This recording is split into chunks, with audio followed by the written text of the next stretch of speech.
Hello, Darklings! I'm back with another Halloween special horror list, and this time it's classic slashers.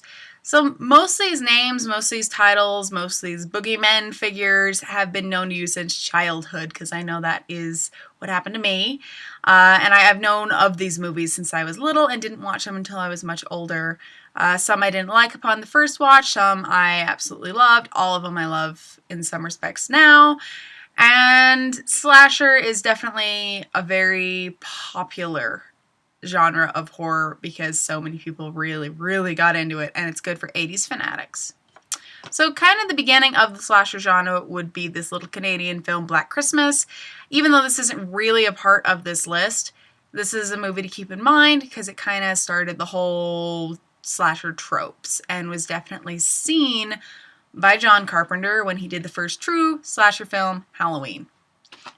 So this is kind of the basis of the whole slasher movement and what popularized it. This movie didn't cost very much to make and then made a ton of money. It was immensely popular and deemed very scary. So a lot of people tried to copy it.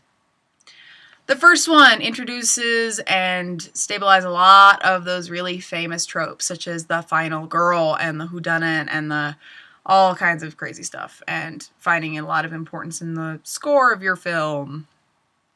You know, all the fun things. So Jamie Lee Curtis is a badass.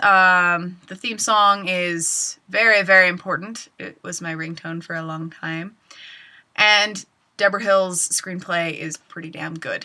And totally worth a watch. Even though I didn't like it when I was younger, I love it now because it's brilliant in its own respects.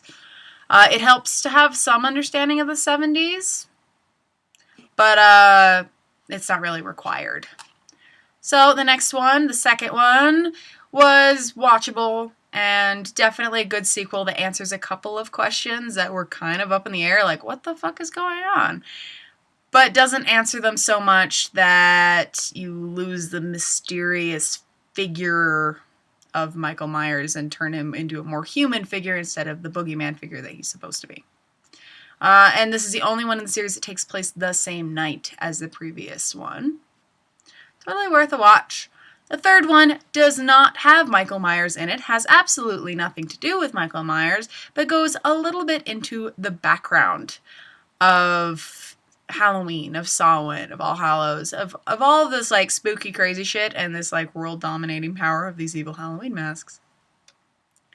A couple of the things that they bring up in this is addressed in later Halloween sequels that kind of answer a couple questions about Michael and his symbolism or something. The fourth one introduces the Jamie Lloyd character, an itsy bitsy Danielle Harris, who then became a scream queen and has been in a lot of horror movies. I love her. I wish she could be my friend because she's so cute. So this introduces the Jamie Lloyd character and has one of the most surprising endings of the whole series. The fifth one is fairly forgettable in many respects. I gotta say, this was probably one of the weakest in the franchise to me. This is the remaining three in the series, including Curse of Michael Myers, H2O, and Resurrection. Resurrection is the only one I haven't seen. As far as I know, it doesn't make any sense. H2O just has the bonus of Jamie Lee Curtis, and Curse of Michael Myers has the most confusing, nonsensical script of the entire series. Also was, Paul Rudd's first movie. And kind of answers a couple more questions that were brought up over the course of the series and ties up some loose ends, and then released posthumously for, Dr. Loomis, his character. Anyway, so, I don't know. The remaining three in the series are kind of a hot mess. Really, the only advantage of H2O is Jamie Lee Curtis. We all love Jamie Lee Curtis. Everybody loves Jamie Lee Curtis. And if you don't, I'm sorry. You're missing out. It's also Rob Zombie's remake and sequel to his remake. I like these for my own reasons, namely because I love Rob Zombie. I don't expect people to like these. I know a lot of people had problems with them. I like them if you consider them a separate entity from the original series. Moving on. Next up, very important, very, very important, which would be the Texas Chainsaw Massacre, which is a little bit more exploitation than slasher, but definitely has that let's go and kill teenagers with weaponry that you can find in your garage feel. The second one's a little bit funnier. It is from the mid-80s, while this is from the mid-70s. This is a little dark and bleak. This is a little bit funny, and also brought Bill Moseley to his little horror movie stardom as Chop Top. This one has a lot of camp in it and very heavily influenced Rob Zombie in his career and his friendship with Bill Moseley. So, definitely of note. Also, one of my absolute favorite horror films and horror franchises, despite how terrible the majority of the sequels are, which would be Nightmare on Elm Street. The sequels are kind of a hot mess, but I like them. The remake, I have very, very mixed feelings on. There are some things in here worth merit. Overall, I'm not really a fan, yet somehow I still own it on DVD and have seen it 6 times. I don't know why. When it comes to the Nightmare on Elm Street franchise, the ones I suggest looking out for are the 1st, 3rd, and 7th. Those are my favorites. The first is the best of the lot by far. The second one is really gay. Okay. The third one has a lot of these very interesting concepts and tries to teach kids how to do dream walking, which addresses the Freddy character a little bit more directly and has a very famous line in it. Welcome to primetime, bitch. As well as being Patricia Arquette's first movie. The 4th one doesn't make sense. The 5th one makes even less sense. The 6th one's like, I don't know what's going on, but at least you're finally addressing the fact that we want Freddy to really die. The 7th one is really meta and directed by Wes Craven again, which is why I love it. Rest in peace. And then Freddy vs. Jason, I have many, many mixed feelings on, namely that it's a love letter to horror fanatics, but aside from that, is not what I would call good in the slightest. Speaking of Jason, no one can forget Friday the 13th when it comes to the slasher genre. The first 3 are the only ones I've seen, admittedly, because Jason honestly isn't my favorite, but is very important canonically to the slasher and horror genre. The first one is not Jason. If you thought otherwise, please stop watching my channel.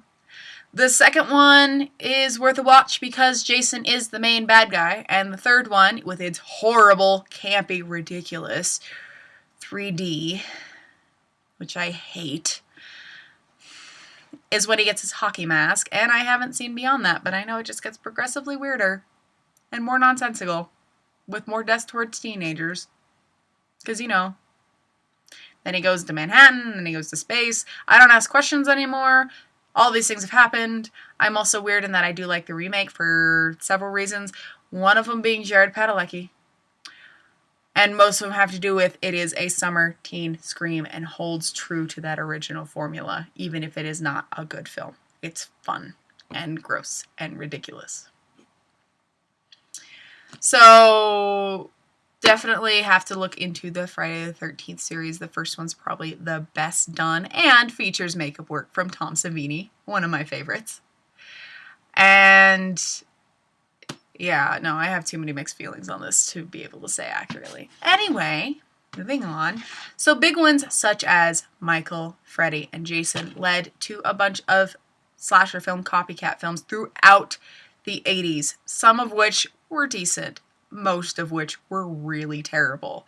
Some, such as the Slumber Party Massacre, are definitely of note. Some that should not have been addressed and yet still happened would include New Year's Evil.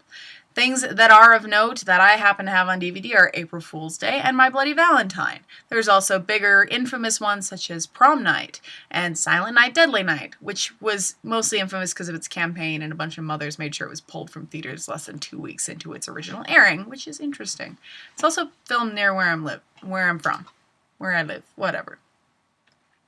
So there were tons of slasher films in the 80s, and very few of which were totally watchable, most of which were totally terrible. One that seemed to persist not just from the 80s, but into the 90s and 2000s, which would be the Child's Play series, because people like a killer doll, because dolls are creepy. That is recognized since the foundation of the horror film, that dolls are creepy. I don't really care about Child's Play, to be honest. The first one's kind of weird and all over the place, and Brad Dourif definitely is pretty creepy and spooky as Chucky. That kid, Andy, went through so much. I pity him. Poor child. The second one is almost better than the first in plot and deaths and all of this stuff. I definitely say that the first two are the only ones worth watching, but there's something in each of them. I mean, the third one, don't watch. Don't even think about watching. Don't address it. It's horrible. Military school. Why? Who knows? It was a terrible, terrible decision. Bride of Chucky is ridiculous and terrible, and I find it very funny, which is the main reason I ended up watching it. And Jennifer Tilly, being Jennifer Tilly, is kind of an amusing kind of gift. Seed of Chucky, which was campy, horrible, ridiculous nonsense, was also ridiculously funny because I love meta shit. So if you're into that, give Seed of Chucky a watch and then kind of wish that you lost your eyeballs halfway through the film, but that's okay. Anyway, moving on to the 90s tradition of making fun of slasher films, because the slasher genre was dead by the 90s, which would be the Scream films. Kevin Williamson's script had a lot of trouble getting any traction, getting made into something. Wes Craven took a chance and picked him up in New Line, and Scream came out and was one of the voices of a generation.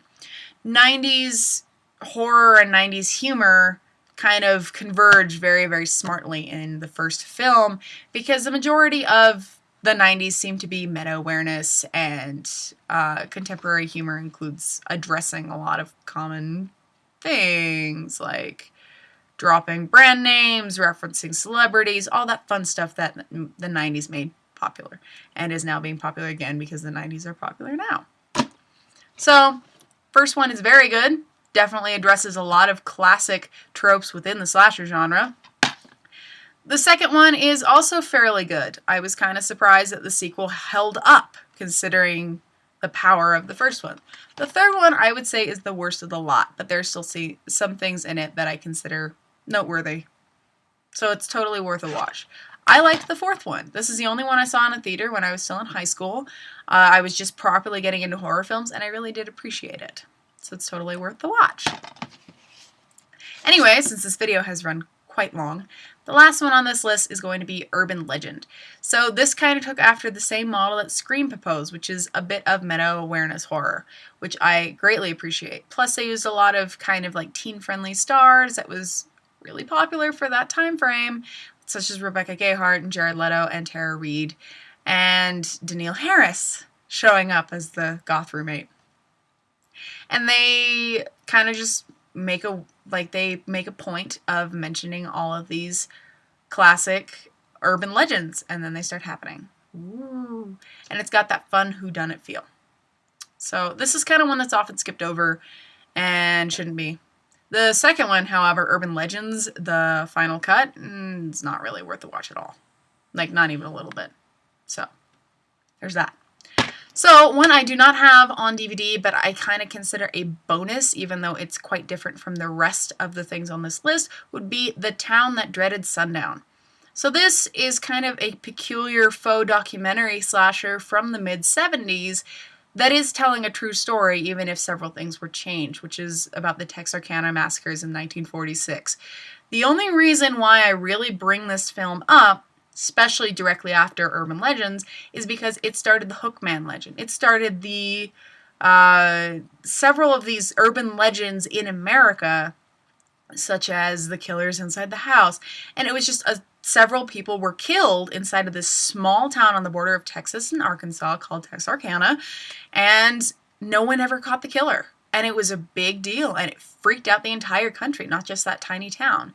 And this film was made almost 30 years after the murders, and even though some things are correct, some things are not. And then there was recently a remake, sequel thing, addressing the first one, referencing the first one, and somewhat being a little bit less fictitious than the first one. That came out last year, and was also Ed Herman, aka Max from The Lost Boys, last film. I know that's kind of an odd add-on, but since the first film was addressing real-life murders that influenced the slasher genre immensely, I figured I'd stick it on there. Till next time, Darklings.